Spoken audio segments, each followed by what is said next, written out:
میرے اجداد کی محنتوں کا نشان، میرے اسلاف کی عظمتوں کا بیان، میرے اجداد کی محنتوں کا نشان، میرے اسلاف کی عظمتوں کا بیان، یادگار زمن تو سلامت رہے، تو سلامت رہے، تو سلامت رہے، تو سلامت رہے۔ السلام علیکم ورحمۃ اللہ وبرکاتہ۔ ان الحمد للہ نحمده ونستعینه ونستغفره ونؤمن به ونتوکل علیہ ونعوذ باللہ من شرور انفسنا ومن سیئات اعمالنا، من يهده الله فلا مضل له ومن يضلله فلا هادي له، أشهد أن لا إله إلا الله وحده لا شريك له، وأشهد أن محمدا عبده ورسوله، اللهم صل على محمد وعلى آل محمد كما صليت على إبراهيم وعلى آل إبراهيم وعلى آل إبراهيم إنك حميد مجيد، اللهم بارك على محمد وعلى آل محمد كما باركت على إبراهيم وعلى آل إبراهيم إنك حميد مجيد۔ رب اشرح لي صدري ويسر لي أمري واحلل عقدة من لساني يفقهوا قولي، رب زدني علما، سبحانك لا علم لنا إلا ما علمتنا إنك أنت العليم الحكيم، اللهم اغفر لنا ولوالدينا ولجميع المسلمين والمسلمات والمؤمنين والمؤمنات الأحياء منهم والأموات، أما بعد فإن خير الحديث كتاب الله، وخير الهدي هدي محمد صلى الله عليه وسلم، وشر الأمور محدثاتها وكل محدثة بدعة وكل بدعة ضلالة وكل ضلالة في النار۔ أعوذ بالله السميع العليم من الشيطان الرجيم من همزه ونفخه ونفسه، بسم الله الرحمن الرحيم۔ يا أيها الذين آمنوا اتقوا الله حق حق تقاته ولا تموتن إلا وأنتم مسلمون يا أيها الناس اتقوا ربكم الذي خلقكم من نفس واحدة وخلق منها زوجها وبث منهما رجالا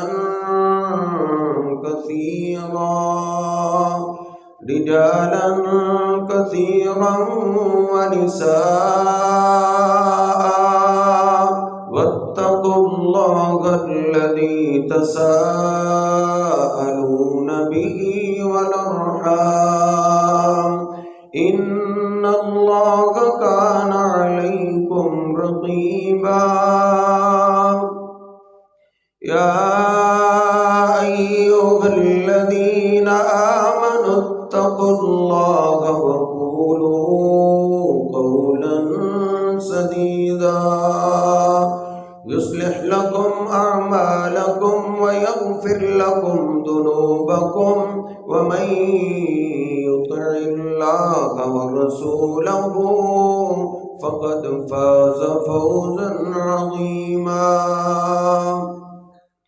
سبحان ربك رب العزة عما يصفون وسلام على المرسلين والحمد لله رب العالمين.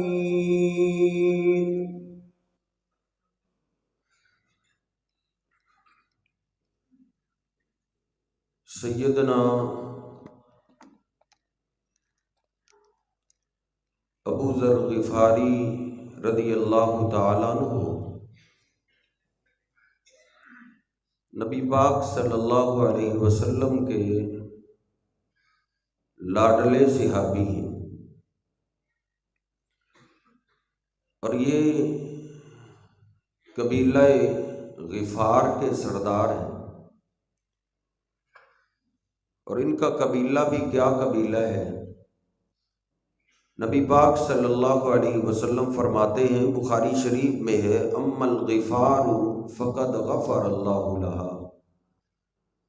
دنیا میں صرف ایک قبیلہ غفار ایسا ہے جس سارے قبیلے کو ہی اللہ نے معاف کر دیا ہے. یہ اس قبیلے کے سردار ہیں. نبی پاک صلی اللہ علیہ وسلم سے کھلی گفتگو کر لیا کرتے تھے. ایک دن آپ سے انہوں نے بڑا عجیب سوال کر دیا. عرض کرتے ہیں، اللہ کے رسول، کیف علمت انک نبی حتی استیقنت، آپ کو اپنی شان کا پتہ کیسے چلا کہ جو اللہ نے آپ کو سب سے زیادہ مقام دیا ہے، سب سے زیادہ اللہ نے جو آپ کو عظمت عطا کی ہے، اس شان اور عظمت کا آپ کو کیسے پتہ چلا؟ تو نبی پاک صلی اللہ علیہ وسلم فرماتے ہیں، اے ابو ذر، میں نے دو فرشتوں کو دیکھا. ایک کے ہاتھ میں ترازو تھا، وہ زمین آسمان کے درمیان ٹھہرا ہوا ہے اور اس نے ترازو پکڑا ہوا ہے، اور دوسرا فرشتہ میرے پاس آ گیا، اس نے مجھے اٹھایا، ترازو کے ایک پلڑے میں رکھا اور بولا، زنہ برجل، اے ترازو والے، ان کو ذرا تول لو، ان کا وزن کرو ایک آدمی کے مقابلے میں. آپ فرماتے ہیں ایک آدمی کے مقابلے میں مجھے تولا گیا، فرجحتہ، تو میرا وزن ایک کے مقابلے میں بھاری رہا.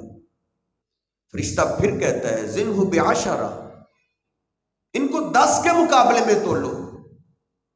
آقا فرماتے ہیں 10 کے مقابلے میں مجھے تولا گیا، میرا وزن پھر بھی بھاری رہا. فرشتہ کہتا ہے، زنہ بمئۃ، ان کو 100 کے مقابلے میں تولو. فرجعت علی المئۃ، آپ فرماتے ہیں 100 کے مقابلے میں مجھے تولا گیا، میرا وزن 100 کے مقابلے میں بھی بھاری رہا۔ فرشتہ بولا زنہ بِأَلْفٍ، ان کو 1000 کے مقابلے میں تولو۔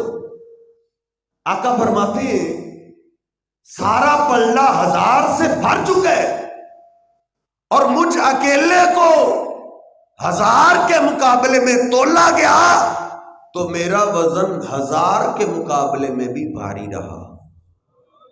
پھر فرشتہ بول اٹھا، اس نے کہا کب تک وزن کرو گے، کب تک تولتے رہو گے؟ لو وزنتہ بأمتہ لرجحہا، یہ تو وہ شانوں والا ہے، ان کو تو اللہ نے وہ مقام دیے، اگر ان کو پوری امت کے ساتھ بھی تول دو تو ان کا وزن پھر بھی بھاری رہے گا۔ یہ نبی پاک صلی اللہ علیہ وسلم کی شان ہے، آپ کا مقام ہے، آپ کی عظمت ہے کہ آپ کا وزن سب سے بھاری ہے۔ اور یاد رکھیے آپ کے ترازو میں کسی آپ کے صحابی کو نہیں رکھا گیا کہ صحابی کی وجہ سے آپ کا پلڑا بھاری ہو گیا ہے، یا کسی بعد میں آنے والے عالم کا، مولوی کا، یا پیر کا، یا محدث کا، یا امام کا وزن آپ کے پلڑے میں نہیں رکھا گیا۔ نہیں، آپ اکیلے کا ہی وزن سب سے بھاری ہے، اور اس وزن کے لیے آپ امتیوں میں سے کسی کے محتاج نہیں ہیں۔ ہمارا جرم کیا ہے؟ ہمیں گالیوں کیوں دی جاتی ہے؟ ہمیں گستاخ کیوں کہا جاتا ہے؟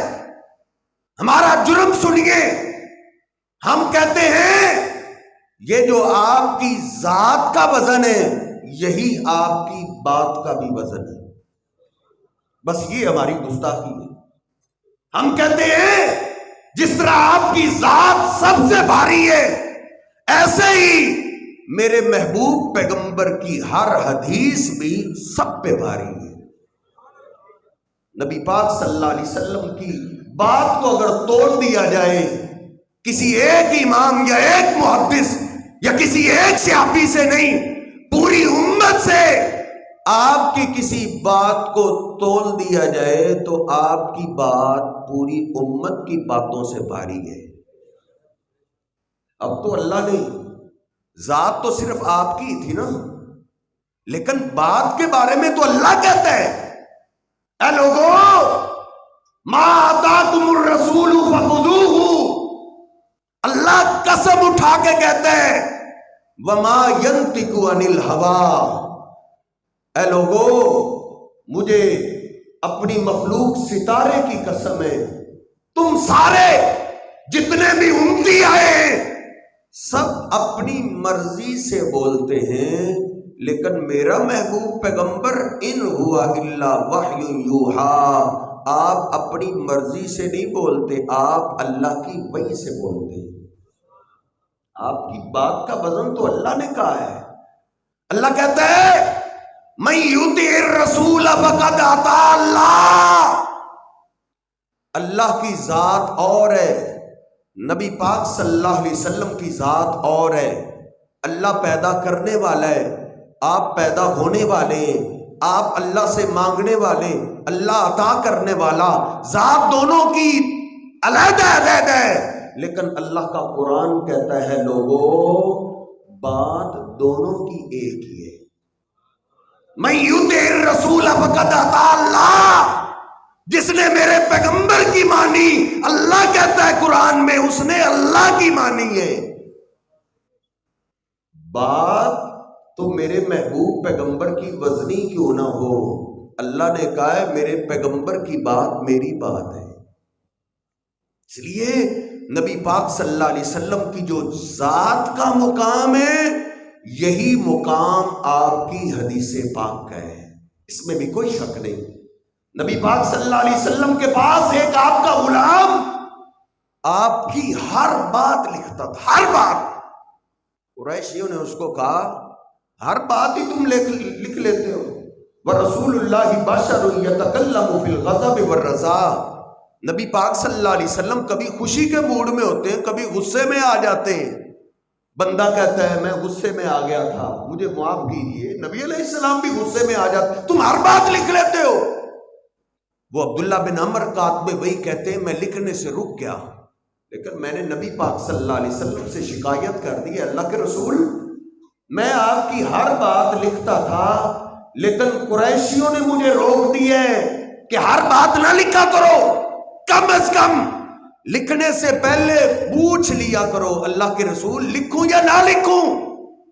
نبی پاک صلی اللہ علیہ وسلم فرماتے ہیں اکتب یا عبداللہ، اکتب یا عبداللہ، اے عبداللہ اس زبان سے جو نکلے تم لکھ لیا کرو، والذی نفس محمد بیدہ، مجھے میرے رب کی قسم ہے ما یخرج منہ الا الحق، کیونکہ اس زبان سے حق کے سوا کچھ نہیں نکلتا۔ کیا یہ بات کسی امتی کے بارے میں کہی جا سکتی ہے؟ نہیں، ہر امتی کو غلطی بھی لگ سکتی، یہی تو نبی اور امتی میں فرق ہے۔ پیغمبر کی زندگی غلطی سے پاک ہے اور امتی سے غلطی بھی ہو جاتی ہے۔ اس لیے میرے محترم بھائیوں، اس شان کو شان مصطفیٰ مجھے موضوع دیا گیا ہے، اس شان کو اچھے طریقے سے سمجھیے۔ صرف آپ کی ذات کی ہی شان نہیں، آپ کی بات کی بھی وہی شان ہے۔ آپ کی بات کے وزن کے لیے نا کسی امام کی ضرورت نہیں، کسی صحابی کی ضرورت نہیں کہ فلاں ماننے تو وزن ہوگا، فلاں ماننے تو وزن ہوگا، نہیں، نبی پاک صلی اللہ علیہ وسلم اپنی بات کے لحاظ سے بھی وزن میں کسی کے محتاج نہیں ہے۔ آپ اندازہ کیجئے، مسلم شریف میں ایک حدیث پاک ہے، نبی پاک صلی اللہ علیہ وسلم کے صحابی سیدنا ابو قتادہ فرماتے ہیں ایک مجلس لگی ہوئی ہے، اس میں صحابہ بھی ہیں، تابعین بھی ہیں۔ عمران بن حسین رضی اللہ تعالیٰ عنہ نے ایک حدیث سنائی، کہتے میں نے اللہ کے محبوب پیغمبر سے سن رکھا ہے۔ کیا سنا ہے؟ کہ نبی پاک صلی اللہ علیہ وسلم نے فرمایا تھا الحیاء کلہ خیر، حیا سارے کا سارا خیر ہی خیر ہے، شرم و حیا کے اندر خیر ہے۔ مجلس میں سے ایک آدمی بولا، اس نے کہا ھذا فی کتب الحکمہ، یہ جو آپ نے بات کہی ہے نا کہ شرم و حیا میں خیر ہی خیر ہے، سیانے لوگوں کی کتابیں بھی یہی کہتی ہیں۔ جو پہلے سیانے لوگ گزرے ہیں نا، انہوں نے جو کتابیں لکھی ہیں ان کی کتابیں بھی یہی کہتی ہیں کہ حیا کے اندر خیر ہے۔ صحابی رسول عمران بن حسین غازی با غصے میں آ گئے، حتی مرت عینا، آنکھیں سرخ ہو گئی۔ غصہ کیوں آیا ہے؟ اسی شان کو سمجھو، غصہ کیوں آیا ہے؟ اس کہنے والے نے یہ نہیں کہا کہ یہ بات غلط ہے، حکیموں نے اس کے خلاف کہا، نہیں، بلکہ یہ بول رہا ہے کہ پہلے سیانے لوگ بھی ایسے ہی کہتے تھے، پھر غصہ کیوں آ گیا؟ پھر غصے کیوں؟ میں ادھر کہوں نا کہ کھانے سے پہلے پانی پینا چاہیے، آپ میں سے کوئی کھڑا ہو کر کہے بالکل فلاں حکیم بھی ایسے کہتا ہے، اب میری بات آپ کی تائید سے مضبوط ہو گئی ہے، زیادہ مضبوط ہو گئی ہے۔ ہمیں ایسے سہاروں کی ضرورت ہے، میرے محبوب پیغمبر کو ایسے سہاروں کی نہیں ضرورت ہے کہ حکیم کہیں گے تو آپ کی بات کا وزن ہو جائے گا، نہیں، غصے میں آ گئے، کہتے حدیثک رسول اللہ، میں اپنے محبوب پیغمبر کی تجھے حدیث بیان کرتا ہوں اور تو حکیموں اور سیانوں کی باتیں کرتا ہے۔ جب نبی پاک صلی اللہ علیہ وسلم کی بات آ جائے تو کسی سیانے کی گنجائش ہی نہیں باقی بچتی۔ مجھے معاف کیجیے، سیالکوٹ کا خطیب ہے، آپ بھی مہمان ہیں، یاد رکھو میں معذرت کے ساتھ تمہیں عرض کروں گا، اس گستاخی کی بدترین شکل تقلید ہے۔ تقلید کا معنی یہ ہے کہ میں صرف وہ حدیث لوں گا جس کو میرا امام لے گا۔ میرے محبوب پیغمبر کی حدیث کسی امام کی محتاج ہے؟ پوچھ لو۔ شافی رفع الیدین کرتے ہیں، ٹھیک ہے جی، کرتے ہیں، صحیح ہے، ان کی نماز ٹھیک ہے، مالکی رفع الیدین کرتے ہیں، ٹھیک ہے، امام مالک کی تقلید کرنے والے رفع الیدین کر رہے ہیں، ٹھیک کر رہے ہیں، حنبلی رفع الیدین کرتے ہیں، کہتے ہیں ٹھیک کر رہے ہیں، امام احمد ابن حنبل کی تقلید کر رہے ہیں، اور کہا جائے اہل حدیث تقلید وہ رفع الیدین کرتے ہیں، کہتے ہیں منسوخ ہو گیا ہے۔ بھائی حنبلی رفع الیدین کرے تو منسوخ نہیں ہے، مالکی رفع الیدین کرے تو منسوخ نہیں ہے، شافعی رفع الیدین کرے تو منسوخ نہیں ہے، اور جو اہل حدیث کہتا ہے میرے پیغمبر کی حدیث کسی امام کی محتاج نہیں، وہ ڈائریکٹ اللہ کے پیغمبر کی حدیث لیتا ہے، کہتے ہیں منسوخ ہو گیا ہے۔ نہیں میرے محترم بھائیوں، امام محتاج ہے میرے پیغمبر کے، ولی محتاج ہے میرے پیغمبر کے، امام اور وہ جن کے نام پہ مسلک بنے سارے میرے محبوب پیغمبر کی حدیث کے محتاج ہیں، میرے محبوب پیغمبر کی حدیث کسی کی محتاج نہیں ہے۔ ہر امام سے غلطی ہو سکتی ہے، تم ان اماموں کی ٹھنڈے دل کے ساتھ بات سنیے، ٹھنڈے دل کے ساتھ، ناراض نہ ہوئیے گا، تم ان اماموں کی بات کرتے ہو جن کو لوگوں نے امام بنایا ہے۔ دیکھ حدیث پڑھ کے دیکھیے، میں اس امام کی بات کرنے لگا ہوں جس کو اللہ کے محبوب پیغمبر نے امام بنایا ہے۔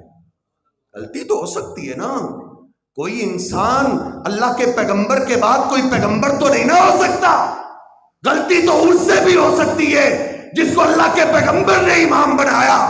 بخاری شریف کھولیے، ابو موسیٰ اشعری رضی اللہ تعالی عنہ کو نبی پاک صلی اللہ علیہ وسلم نے یمن کا امام بنا دیا، تم یمن کے امام ہو، چلے گئے۔ پیچھے سے نبی پاک صلی اللہ علیہ وسلم نے سیدنا معاذ ابن جبل کو بھی روانہ کر دیا، جاؤ تم بھی یمن کے امام ہو۔ صحیح البخاری کھولیے، حدیث کا نمبر ہے 6117۔ اب تو نبی علیہ السلام کی ایک ایک حدیث ترجمے کے ساتھ آ چکی ہے، اب تو لوگوں کے دھوکے میں نہ آؤ، اب تو حدیثیں خود پڑھ کے دیکھو۔ نبی پاک صلی اللہ علیہ وسلم نے امام بنایا، سیدنا معاذ ابن جبل پہنچے، کیا دیکھا؟ اندہ رجل موثق، ان کے پاس ایک آدمی ہے جس کو باندھا گیا ہے، بندھا ہوا ہے، سنگلوں رسوں کے ساتھ جکڑا ہوا ہے۔ سیدنا معاذ نے پوچھا اس کو کیوں باندھا ہوا ہے؟ ابو موسیٰ اشعری کہتے ہیں اجلس، بیٹھو تو صحیح، بیٹھ کے بات کرتے ہیں۔ کہا نہیں، مجھے بتاؤ اس کو باندھا کیوں ہے؟ کہتے ہیں رجل اسلم ثم تحود، یہ یہودی تھا، مسلمان ہو گیا، مسلمان ہونے کے بعد یہ پھر یہودی ہو گیا ہے، ہم نے اس کو باندھ دیے ہے، جب تک دوبارہ مسلمان نہیں ہوگا ہم اس کو چھوڑیں گے نہیں۔ اے معاذ نیچے آؤ۔ سیدنا معاذ غصے میں آ گئے، کہتے نہیں ابو موسیٰ قضاء اللہ و رسولہ، یہ تیرا فیصلہ غلط ہے، اللہ کے محبوب پیغمبر کا فیصلہ تو اس کے خلاف ہے، اس کے خلاف ہے۔ کہا بیٹھو، کہا نہیں بیٹھوں گا، میرے پیغمبر کی حدیث ہے من بدل دینہ فقتلوہ، جو مسلمان ہونے کے بعد پھر مرتد ہو جائے اس کو قتل کر دو، میرے پیغمبر فرماتے اس کو قتل کیا جائے، اس کے پاس تمہارے راز آ جائیں گے، یہ تمہیں نقصان پہنچائے گا، اس کو زندہ نہیں چھوڑنا، اس کو قتل کر دو۔ ابو موسیٰ تیرا فیصلہ میرے محبوب پیغمبر کے خلاف ہے، اس وقت تک نہیں بیٹھوں گا جب اپنا حکم چھوڑ کے میرے پیغمبر کی حدیث نافذ نہیں کر دیتے۔ معاذ بھی کہہ سکتے تھے نا، اس کو بھی تو اللہ کے پیغمبر نے امام بنایا، ٹھنڈے دل کے ساتھ سوچئے، اس کو اللہ کے پیغمبر نے امام بنایا ہے، اس کے پاس کوئی حدیث ہوگی، ان کے پاس بھی کوئی فتویٰ ہوگا، صحابی رسول ہے، امام اللہ کے پیغمبر نے بنایا ہے، لیکن غلطی ہو گئی۔ غلطی تو ہو سکتی ہے نا، پیغمبر تو نہیں ہے نا، امتی اور پیغمبر میں یہی تو فرق ہے۔ ہم یہی کہتے ہیں لوگوں، کسی ایک امتی پہ سارے مذہب کی بنیاد نہ رکھو، ان کو غلطی لگ سکتی ہے۔ اماموں کے جوتے اللہ کی قسم میرے سر کا تاج ہے، ان کی جوتیوں کی مٹی میرے آنکھوں کا سرمہ ہے، لیکن شان کا یہ مطلب نہیں ہے ان کو وہ مقام دو جو میرے محبوب پیغمبر کی شان ہے۔ دیکھیے ایک اور امام ہے، ان کو اللہ کے محبوب پیغمبر نے اپنے مصلے کا امام بنایا ہے، اپنے مصلے کا۔ ایک عورت آئی بڑھیا، کہتی میرا پوتا فوت ہو گیا ہے، پوتا، اس کی وراثت سے مجھے کیا ملے گا؟ کہنے لگے ما شیء لک۔ کل ہی مشکات شریف کا سبق پڑھتے ہوئے میں نے یہ حدیث طلباء کو پڑھائی ہے، کل سبق میں آئی ہے۔ کہتے ہیں تجھے کچھ نہیں ملے گا۔ یہ کون ہے؟ جناب ابو بکر صدیق رضی اللہ تعالیٰ عنہ ہے۔ دو صحابی کھڑے ہو گئے، مغیرہ بن شعبہ کھڑے ہو گئے، محمد بن مسلمہ کھڑے ہو گئے، کہتے ہیں صدیق ٹھہر جاؤ۔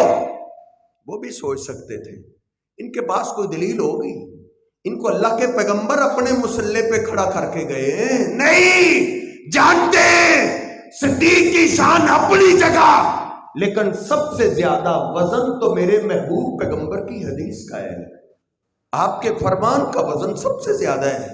مغیرہ بن شعبہ بولے اے جناب صدیق، میرے محبوب پیغمبر کے پاس ایک دادی آئی تھی، اللہ کے پیغمبر نے کہا تجھے چھٹا حصہ ملے گا، تم کہتے تجھے کچھ نہیں ملے گا۔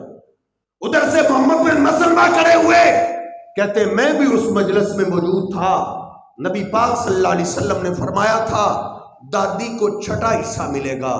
حدیث پاک کھولیے، جناب صدیق فوراً بولے، کہتے ہیں بڑھیا تجھے تیرے پوتے کی وراثت سے چھٹا حصہ ملے گا۔ کسی ایک امام پہ، کسی ایک امتی پہ پورے مذہب کی بنیاد نہ رکھو۔ وہ انسان ہے، پیغمبر نہیں ہے، اس کو غلطی لگ سکتی ہے، اس کو بھول ہو سکتی ہے۔ اللہ کے محبوب پیغمبر کی ایک ایک حدیث محفوظ ہے، اس سے دین لیجئے۔ یہ نبی پاک صلی اللہ علیہ وسلم کی بات کا وزن ہے۔ اور یاد رکھیے موت کے بعد مجھے بھی وزن کی ضرورت ہے، آپ کو بھی وزن کی ضرورت ہے۔ اللہ کہتے ہیں فَأَمَّا مَنْ ثَقُلَتْ مَوَازِينُهُ فَهُوَ فِي عِيشَةٍ رَاضِيَةٍ۔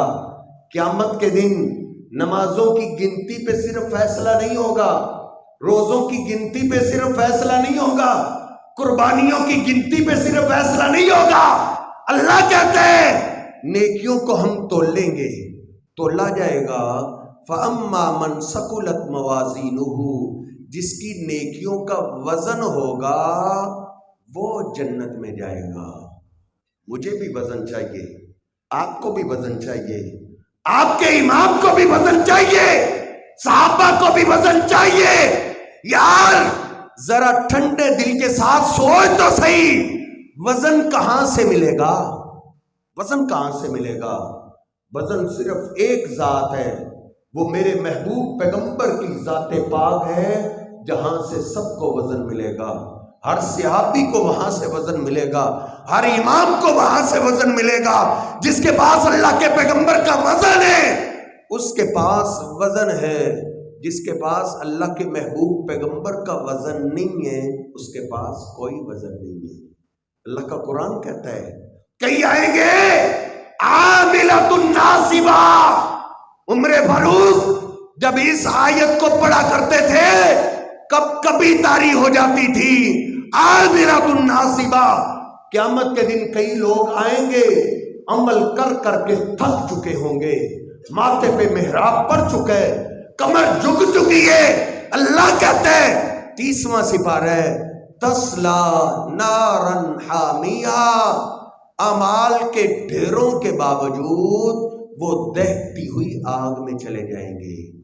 کیوں جائیں گے؟ اعمال ہے، وزن نہیں ہے۔ وزن چاہیے ادھر، اپنی نماز میں وزن پیدا کیجئے، اپنی قربانیوں میں وزن پیدا کیجئے، اپنے روزوں میں وزن پیدا کیجئے۔ وزن کہاں سے ملے گا؟ ابتدا والی حدیث پھر اپنے دماغ میں لے کے آئے۔ میرے پیغمبر فرماتے ہیں 1000 کے مقابلے میں مجھے تولا گیا، 1000 سے پلڑا بھر چکا، قریب تھا کہ لوگ گر پڑتے۔ 1000 کے مقابلے میں بھی مجھے تولا گیا تو میرا وزن پھر بھی بھاری رہا۔ فرشتہ کہتا ہے 1000 سے نہیں، ان کو پوری امت سے بھی تول دو، ان کا وزن پھر بھی بھاری رہے گا۔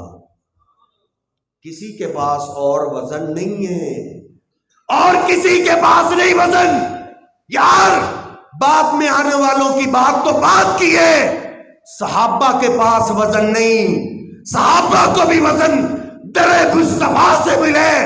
دیکھ نبی پاک صلی اللہ علیہ وسلم نے عید کا خطبہ دیا ہے، بڑی عید ہے. آپ نے فرمایا جو ہماری اس نماز میں شریک ہو گیا اب جا کے قربانی کرے، اس کی قربانی قبول ہے، اللہ قبول کر لے گا، سنت کے مطابق ہے. ایک صحابی کھڑا ہو گیا، ابو بردہ بن نیار کھڑے ہو گئے، کہتے اللہ کے رسول قد نسکت قبل ان اخرج. بخاری کے الفاظ ہیں، جتنی حدیثیں پڑھ رہا ہوں نا ایک ایک حوالے کا ذمہ دار ہوں. عرض کرتا اللہ کے رسول مجھے تو پتہ ہی نہیں تھا، میں تو عید پڑھنے سے پہلے قربانی کر آیا ہوں. آپ نے کیا فرمایا؟ اے ابو بردہ تل کا سات الامن، اے ابو بردہ وہ پھر عام گوشت ہی تھا، قربانی نہیں ہوئی. قربانی والا وزن تیرے دماغ سے نہیں ملتا، قربانی والا وزن صحابی کے دماغ سے نہیں ملتا، بلکہ پیغمبر کی حدیث سے وزن ملتا ہے. آپ فرماتے ہیں اذبح مکانہا اخری، ابو بردہ جاؤ اب جا کے قربانی کرو، یہ قربانی ہمارے طریقے کے مطابق ہوگی، پھر تیری قربانی وزن والی ہوگی. فَأَمَّا مَنْ ثَقُلَتْ مَوَازِينُهُ، صحابہ کو بھی وزن یہاں سے ملے. بخاری کھول، مسلم، ترمذی، نسائی، ابن ماجہ. بخاری شریف میں 5 جگہ میں نے یہ حدیث پڑھی ہے. نبی پاک صلی اللہ علیہ وسلم تشریف فرمائے، ایک صحابی اور بعد میں آنے والی ساری امت کو اللہ کی قسم کسی ایک صحابی کے ساتھ تول دیا جائے، ساری امت کسی صحابی کی شان کا مقابلہ نہیں کر سکتی. لیکن دین صحابہ کی عقل پہ نہیں ہے، پھر تو کھلونا بن جائے گا. لاکھ سے زیادہ صحابہ ہیں، کوئی ادھر کی بات کرے گا، کوئی ادھر کی کرے گا، وہ کہے گا میرا دماغ ایسے کہتا ہے، میرا دماغ ایسے کہتا ہے، تو پھر تو دین ایک کھلونا بن جائے گا. دین اللہ نے ایک ذات بھیجی ہے دین کے لیے، وہ میرے محبوب پیغمبر کی ذات ہے. صحابی آیا، اس نے نماز پڑھی، سلام پھیرا، سلام پھیر کے آپ کو سلام کرنے لگا. آپ نے فرمایا ارجع فصلی فإنک لم تصلی، جاؤ دوبارہ جا کے نماز پڑھو، تم نے نماز نہیں پڑھی. تجھے کس نے سبق دیا؟ یہ پڑھنی چاہیے جیسے جس کو آتی ہے. تو نے 10,000 کا دروازہ لینا ہو تو کیا مستری کو کہتا ہے اپنی مرضی سے بنا دے؟ ادھر تو ایک ایک چیز سمجھاتا ہے. اللہ نے بھی سمجھایا ہے لَقَدْ كَانَ لَكُمْ فِي رَسُولِ اللَّهِ أُسْوَةٌ حَسَنَةٌ. صرف میرے پیغمبر کی زندگی تمہارے لیے نمونہ ہے. میرے محبوب پیغمبر کے طریقے سے صحابی ہٹ جائے وزن نہیں رہتا. آپ نے فرمایا دوبارہ جاؤ نماز پڑھو، تم نے نماز نہیں پڑھی. وہ پھر گیا، 3 دفعہ نماز پڑھ کے آیا، تینوں دفعہ آپ نے فرمایا جاؤ دوبارہ جا کے نماز پڑھو، تم نے نماز نہیں پڑھی. وہ گھٹنے ٹیک کے نبی علیہ السلام کے پاس بیٹھ گیا. وہ حدیثیں پڑھ اپنے گھر کے اندر، بخاری مسلم رکھو. نوجوان تجھے انٹرنیٹ سے ہر چیز مل جاتی ہے، پیغمبر کی حدیثیں بھی تلاش کر لیا کر. گھٹنے ٹیک کے بیٹھ گیا. اللہ کے رسول اس سے اچھی نماز مجھ سے نہیں پڑھی جائے گی. آپ پھر مجھے علمنی یا رسول اللہ، مجھے سکھا ہی دیں. آپ نماز سکھا رہے ہیں، نماز سکھا کے آپ نے فرمایا یہ میرا طریقہ ہے، اس طریقے کے مطابق نماز پڑھے گا تو اللہ قبول کرے گا، وگرنہ مردود ہو جائے گی. صحابہ کو اتنی سختی سے سمجھا دیا گیا ہے کہ وزن تمہاری مرضیوں میں نہیں، وزن اللہ کے پیغمبر کے پاس ہے. یہی وجہ ہے بخاری کھول، جب یہ آیت اتری نا ان اللہ و ملائکتہ یصلون علی النبی، اللہ رحمت نازل کرتا ہے تمہارے پیغمبر پہ، فرشتے درود پڑھتے ہیں تمہارے پیغمبر پہ.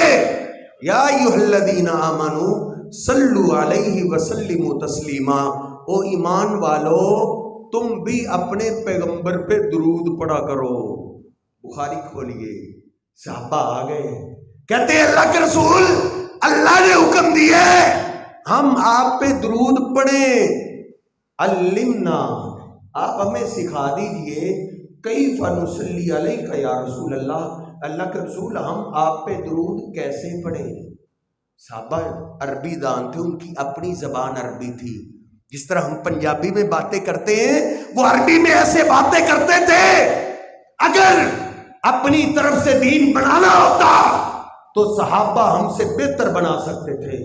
وہ صدیق کو بلاتے، فاروق کو بلاتے، عثمان و علی رضوان اللہ علیہم اجمعین کو بلاتے، آؤ ادھر اللہ نے درود پڑھنے کا حکم دیا ہے. بیٹھ کے درود بناتے ہیں. نہیں، وہ جانتے ہیں سارے آپ کے غلام مل بھی جائیں پھر بھی وزن پیدا نہیں کر سکتے.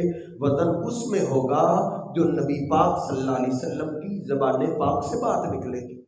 اللہ کے رسول آپ سکھائیں ہم آپ پہ درود کیسے پڑھیں. نبی علیہ السلام نے درود ابراہیمی سکھایا، صحابہ پھر وہ درود پاک پڑھا کرتے تھے. نبی علیہ السلام نے ایک بار فرمایا نماز میں آخری تشہد میں درود کے بعد دعا کر لیا کرو، اللہ قبول کرتا ہے. آخری تشہد میں جب درود ختم ہو جائے لیتخیر دعا، تو دعا اس وقت کیا کرو، اللہ درود کے بعد دعا قبول کرتا ہے. بخاری کھولیے، جناب ابو بکر صدیق رضی اللہ تعالیٰ عنہ، ہم یہی کہتے ہیں اماموں کو وہ رتبہ نہ دو جو صدیق کا بھی رتبہ نہیں، اماموں کو وہ رتبہ نہ دو جو فاروق کا بھی رتبہ نہیں، صدیق کا ہے. اللہ کے رسول آپ نے فرمایا ہے نماز کے آخری تشہد میں درود کے بعد دعا کیا کرو، علمنی دعاء ادعو بہ فی صلاتی. اللہ کے رسول مجھے پھر آپ ہی دعا سکھائیں میں آخری تشہد میں کیا درود پڑھا کروں. وہ جانتے ہیں صدیق اکبر شان اپنی جگہ ہے، لیکن میری بنائی ہوئی دعا میں وزن نہیں ہوگا، وزن اس دعا میں ہوگا جو نبی پاک صلی اللہ علیہ وسلم کی زبان پاک سے نکلے. یہی ہماری گستاخی ہے. اس لیے لوگ تمہیں ڈراتے ہیں، گستاخی کا فتویٰ یہ لگاتے ہیں. اور مجھے بتاؤ نبی پاک صلی اللہ علیہ وسلم سی کون سی ادا ہے جو احادیث میں نہیں ہے. اماموں کی زندگی کی حفاظت کا ذمہ اللہ نے نہیں لیا، لیکن میرے محبوب پیغمبر کے زندگی کی ایک ایک ادا کی حفاظت کا ذمہ اللہ نے لیا ہے. جس اداؤں کی ذمہ داری اللہ نے لی ہے تو تالا دیتا ہے کہ تمہیں حدیث سے تو وضو ہی پورا نہیں ملتا. دیکھ تو حدیث پڑھ تو صحیح، پڑھے گا تو تجھے ایک ایک چیز ملے گی. میرے محبوب پیغمبر کی کون سی ادا ہے جس کو اللہ نے محفوظ نہیں کیا. جناب علی پاک رضی اللہ تعالیٰ عنہ سواری پہ سوار ہوئے، اللہ اکبر پڑھا اور مسکرانے لگے. ساتھیوں نے پوچھا مسکرانے والی بات تو ہوئی نہیں، مسکرائے کیوں ہو؟ کہا میں نے اپنے محبوب پیغمبر کو سواری پہ سوار کیا تو آپ سوار ہونے کے بعد مسکرائے تھے، میں آپ کی سنت پہ عمل کر رہا ہوں. آپ مسکرائے ہیں تو مجھ سے پوچھ، حدیث میں آپ کا مسکرانا بھی ہے. اگر کسی موقع پہ میرے پیغمبر اتنے ہنسے ہیں کہ داڑیں نظر آئی ہیں، حتی بدت نواجزہ، ان داڑوں کا ذکر بھی بخاری شریف میں مجھے ملتا ہے. ایک ایک ادا، اگر آپ سوئے ہیں خراٹوں کی آواز آئی ہے وہ بھی حدیث پاک کے اندر موجود ہے. اگر بارش کے پانی کا قطرہ میرے پیغمبر کی داڑھی سے ٹپکا ہے وہ قطرات بھی مجھے حدیث سے ملتے ہیں. لم ينزل عن منبرہ حتی رأیت المطر یتحادر علی لحیتہ. نبی علیہ السلام نے خطبے کے دوران بارش کی دعا کی، فوراً ہی بادل آ گئے، بارش برسنے لگی. کچی چھت ہے، چھت سے پانی کا، بارش کا پانی محبوب کے سر پہ گرا، سر سے ہوتا ہوا. صحابی کہتا ہے میں نے خود دیکھا بارش کے قطرات آپ کی داڑھی مبارک سے گر رہے تھے. کون سی ادا ہے؟ میرے پیغمبر کی رات کی طریقے کی ادا بھی وہ غیر محفوظ نہیں، اللہ نے محفوظ کی ہے. امی ایسا فرماتی ہیں، بخاری مسلم کھولیے، نبی علیہ السلام میرے ساتھ لیٹے ہوئے، آپ نے سمجھا میں سوئی ہوئی ہوں، حالانکہ میں سوئی ہوئی نہیں تھی. نبی علیہ السلام آہستہ سے اٹھے، آہستہ سے آپ نے چادر لی، آہستہ سے جوتا پہنا، رویدن رویدن، بخاری پڑھ مسلم پڑھ، آہستہ سے آپ نے دروازہ کھولا، آہستہ سے دروازہ بند کیا. امی عائشہ فرماتی میں اٹھی، میں نہیں سوئی تھی. میں کہتا ہوں ایسا کو میرے رب نے نہیں سونے دیا تھا. ایس اٹھو، اگر تم سو گئی تو میرے بندوں تک میرے محبوب کی رات کی طریقی کی ادا کون پہنچائے گا؟ امی ایسا کہتی ہے. میں آپ کے پیچھے نکلی، میں آپ کے پیچھے گئی. نبی علیہ السلام قبرستان میں گئے. رات کی طریقی میں 3 بار آپ نے ہاتھ اٹھا کے لمبی دیر دعا کی ہے. میرے پیغمبر نے اندھیرے میں دعا کے لیے ہاتھ اٹھائے ہیں. وہ دعا مجھے حدیث میں نظر آتی ہے. تجھے دن کے وضو نظر نہیں آتے، تجھے نماز نہیں نظر آتی. سب کچھ محفوظ ہے. یہ صرف دھوکہ دینے کی بات ہے کہ لوگ احادیث کی کتابیں خود نہ پڑھیں. لیکن اب تو پڑھنے دو، اب لوگوں کو پڑھنے دو. آپ کے بصیر پور کے علاقے میں چرستہ میاں خان، ادھر ایک سکول میں ٹیچر نے نا رفع الیدین کی ایک حدیث سنا دی. انہوں نے شور پڑپا کر دیا. گستاخ ہے، اس نے گستاخی کر دی. یہ اسلحہ تمہیں استعمال کر کے لوگ بے وقوف بناتے ہیں. یہ گستاخ ہے، اماموں کے گستاخ ہے، فلاں کو نہیں مانتے. وہ انہوں نے روڈ بند کر دیا، حتیٰ کہ پولیس آ گئی. وہ لوگ اتنے جمع تھے. ہم تو لکیر کے فقیر ہوتے ہیں نا، آنکھیں بند کر کے پیچھے چلنے والے. تھانے دار کو مجبوراً پرچہ کاٹنا پڑا، مجبوراً پرچہ کٹ گیا. پھر وہ آدمی مولوی صاحب کو لے کر گیا. اس نے کہا تھانے دار صاحب یہ جو بات کہی ہے نا، یہ ہم ان کے مدرسے سے حدیث کی کتاب اٹھا کے لاتے، ادھر سے ہم تمہیں دکھاتے، تمہیں یہ دیکھنے نہیں دیتے. تھانے دار بڑا حیران ہو گیا کہ مخالفوں کے مدرسے سے حدیث کی کتاب لاتے ہو؟ جی. تھانے دار ساتھ گیا، ان کے مدرسے سے بخاری شریف حدیث کی کتاب لے کے آیا. تھانے میں حدیث کی کتاب کھولی. کہا تھانے دار صاحب ان کے مولانا صاحب کو کہو اس کا ترجمہ کرے. ترجمہ کیا گیا. وہ تھانے دار اہل حدیث ہو گیا، تھانے دار اہل حدیث ہو گیا. اب لوگوں کو حدیث کی کتابیں پڑھنے دو. ایک ایک بات حدیث کے اندر محفوظ ہے. یار کوئی بات تو بتاؤ نا کہ ہمیں قرآن و حدیث سے اس کا حل نہ ملتا ہو اور ہم تمہارے فقہ کے پاس گئے ہوں کہ اس مسئلے کا حل قرآن و حدیث میں نہیں ہے. تم بتاؤ، کوئی ایک تو بتاؤ. کبھی گئے؟ ہاں میں تمہیں بتاتا ہوں. ایک مسئلہ ایسا ہے جس کے بغیر تم ہمارے بغیر رہ بھی نہیں سکتے. ہم کبھی نہیں گئے لیکن تم رہتے ہو. وہ طلاق کا مسئلہ ہے. طلاق کے مسئلے میں تمہارے گھر کی طلاق ہو جائے تم اہل حدیثوں سے فتوے لکھاتے ہو اور عام لوگوں کے حلالے گھڑواتے ہو، عام لوگوں کی عزتوں سے کھیلتے ہو. وہ محبوب پیغمبر کی حدیث سے باقی ہے جس نے آپ کی عزتوں کی حفاظت کی ہے. مسلم شریف کی حدیث ہے، نبی پاک صلی اللہ علیہ وسلم کے زمانے میں، جناب ابوبکر صدیق کے زمانے میں، عمر فاروق کے 2 سالہ دور خلافت میں 3 طلاقیں اکٹھی ایک شمار کی جاتی تھی. مسلم شریف کی حدیث ہے، حدیث کا نمبر ہے 1472 کہ 3 دفعہ غصے میں ایک ہی مجلس میں طلاق طلاق کہہ دے تو 3 طلاقیں نہیں ہوتی. حدیث کہتی ہے ایک ہی طلاق ہوتی ہے. فقہ کہتی ہے 3 طلاقیں ہو جاتی ہیں. جب یہ مجبور ہو جاتے ہیں نا، عام لوگوں کے تو حلالے گھڑوا ہی لیتے ہیں، اپنا حلالہ نہیں گھڑواتے.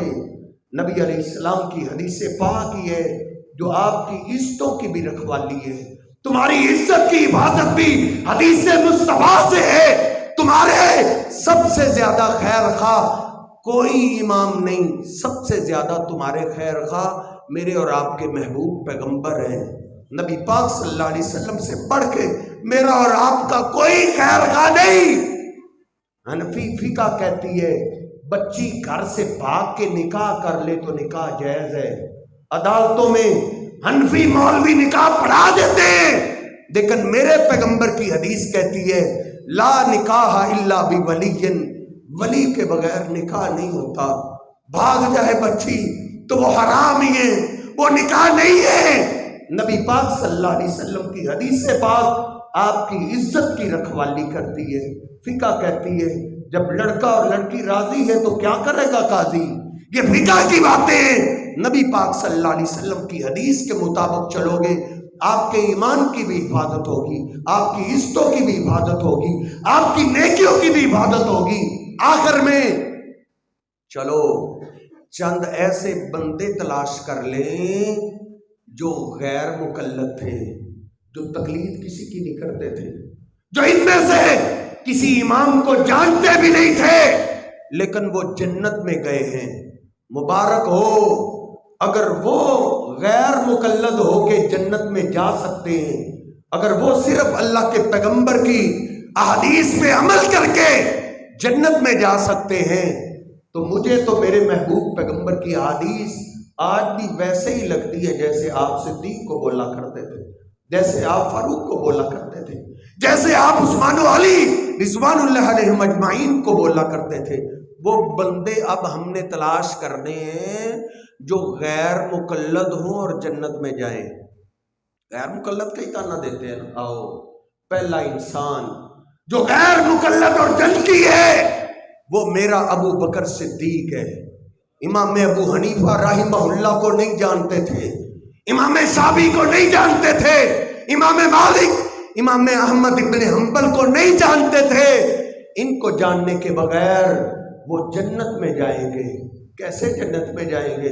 میرے محبوب پیغمبر ایک دفعہ جنتی دروازوں کا ذکر کر رہے تھے، یہ بھی دروازہ ہے، یہ بھی دروازہ ہے۔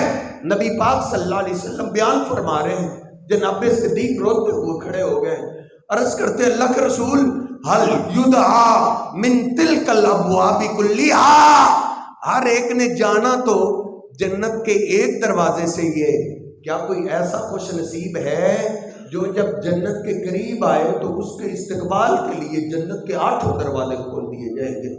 میرے محبوب پیغمبر نے فرمایا ہاں وہ صدیق ایسے خوش نصیب ہوں گے، ارجو ان تکون منہم، ابو بکر تم انہی میں سے ہو، تم جب جنت کے قریب آؤ گے تیرے استقبال کے لیے اللہ جنت کے 8 دروازے کھول دے گا۔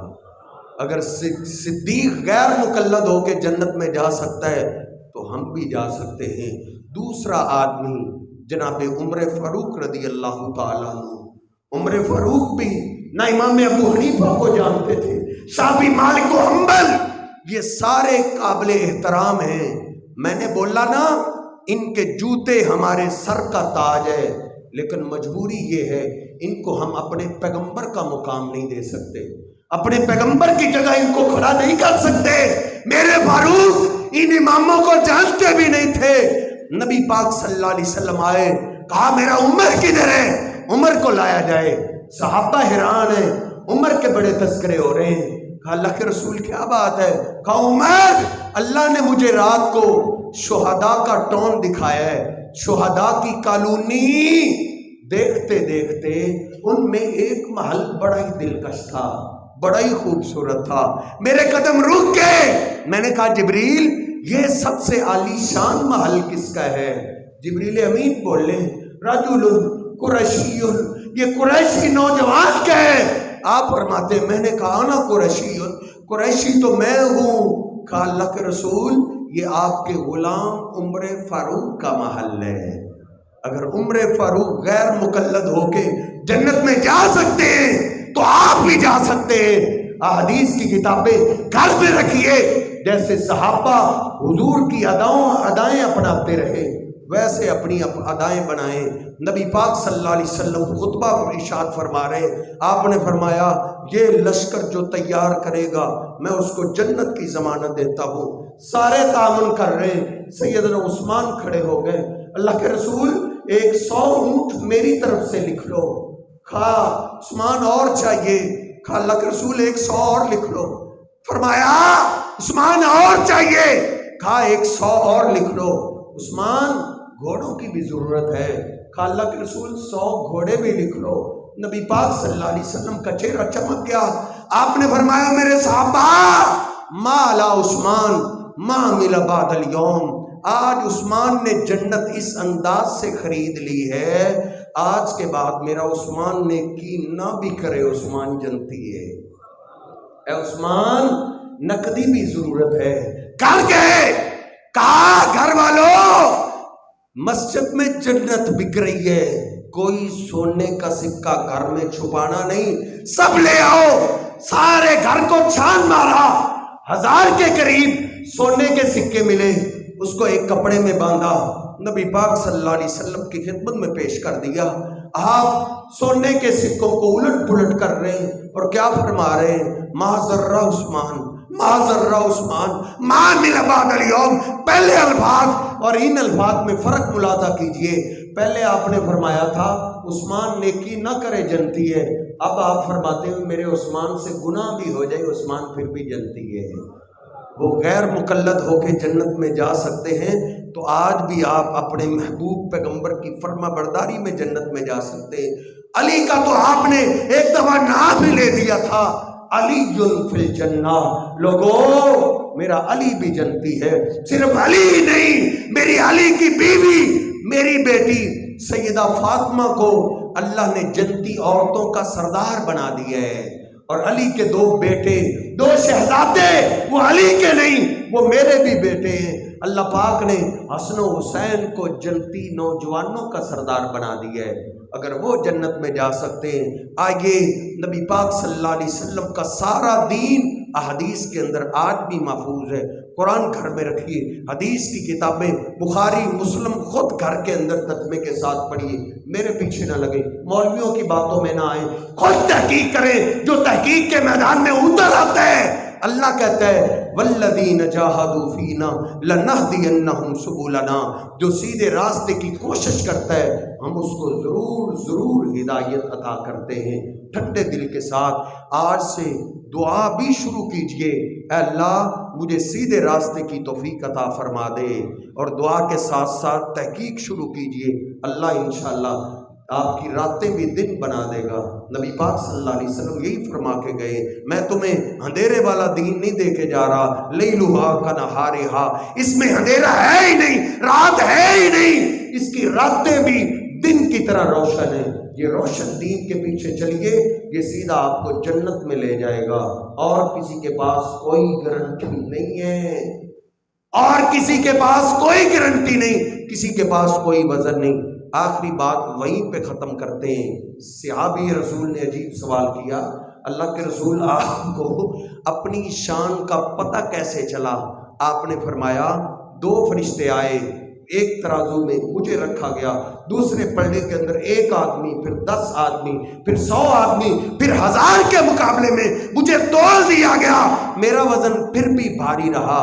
فرشتہ بولا وزن چھوڑ دو، ان کو پوری امت کے مقابلے میں تول دیا جائے، ان کا وزن پھر بھی بھاری رہے گا۔ میری عقیدت سنیے، میں کہتا ہوں پوری امت سے نہیں، میرے پیغمبر کو سارے انبیاء سے بھی تول دیا جائے، میرے پیغمبر کا وزن سارے انبیاء سے زیادہ ہے۔ معراج کی رات نبی پاک صلی اللہ علیہ وسلم کو جبریل امین بیت المقدس میں لے کر پہنچے، سارے انبیاء رسول اللہ نے اپنی قدرت طاقت سے جمع کر دیے۔ کس لیے جمع کیے؟ اللہ نے ان کو 2 رکعت نماز پڑھنے کا حکم دیا ہے، پڑھ کیوں نہیں رہے؟ کہ ان کو اپنے امام کا انتظار ہے۔ کہ امام کون ہے؟ میرے محبوب پیغمبر کے ہاتھ سے پکڑا، مصلی پہ لے آئے، کہا صرف آپ اپنی امت کے ہی امام نہیں ہیں، آج اللہ نے آپ کو اپنے رسولوں کا بھی امام بنا دیا، یہ ہمارے امام ہیں۔ اللہ رب العزت سے دعا ہے اللہ رب العزت مجھے اور آپ کو سیدھا راستہ نصیب فرمائے، اور بڑھتے دم تک سیدھے راستے پہ قائم رکھے۔ وَقُولُوا قَوْلِي هَٰذَا أَسْتَغْفِرُ اللَّهَ لِي وَلَكُمْ وَلِسَائِرِ الْمُسْلِمِينَ۔